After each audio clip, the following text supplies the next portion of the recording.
అక్కడి నుంచి పక్కన అట్లా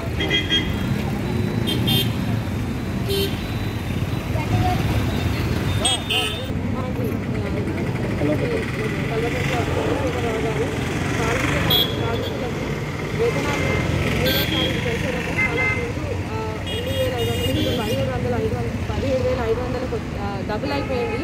మన కంట్రీలోనే ఇంకా వేరే స్టేట్స్ కంపేర్ చేస్తే మన స్టేట్లోనే మన భారతీయ గవర్నమెంట్ హైయెస్ట్ పేమెంట్ శాలరీస్ ఇవ్వడం జరుగుతుంది ఈసారి నుంచి. సో మనము అందరం కూడా ముఖ్యమంత్రి గారికి కృతజ్ఞతలు తెలుసుకోవాలి. ఎందుకంటే మనం అడగకముందే మన ముఖ్యమంత్రి గారు వాళ్ళ కష్టాన్ని చూసి గుర్తించి వాళ్ళకి వేతనం పెంచడం జరిగింది. 3,000 పెంచారు. ఇంకా కూడా ముందు కూడా ఇంకా 20,000 పైగా కూడా పెంచడం అవకాశం ఉంది. ఎందుకంటే వీళ్ళు కష్టపడుతున్నారు. ఎంతో కరోనా వచ్చినప్పటి నుంచి కూడా వీళ్ళు కష్టపడినట్టు ఇంకెవరు కూడా కష్టపడలేదు. శానిటేషన్ డిపార్ట్మెంట్ అందరూ కూడా కష్టపడుతున్నారు.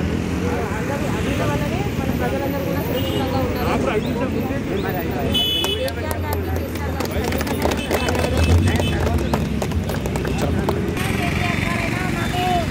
గారికి పెంచలేదని అనుకున్నాం. మేము ఎన్ని రోజులు బాధపడ్డాం, కర్మలో డ్యూటీ చేస్తున్నాం కానీ మాకు ఏం సాయం చేయని అనుకున్నాం. కానీ మాకు కొంచెం ఇప్పుడు జీతం పెంచిండు, సాయం చేసిండు. మాకు దేవుళ్ళక తోడు నీడ అన్నట్టు సాయం చేసిండు మాకు కేసీఆర్ సారు.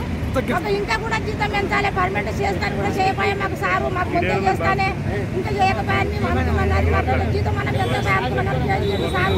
మాకు ఇంకా కూడా 20,000 పైన పెంచాలని అనుకుంటున్నాము. కర్మలో కూడా మేము కష్టపడి చేసినాము.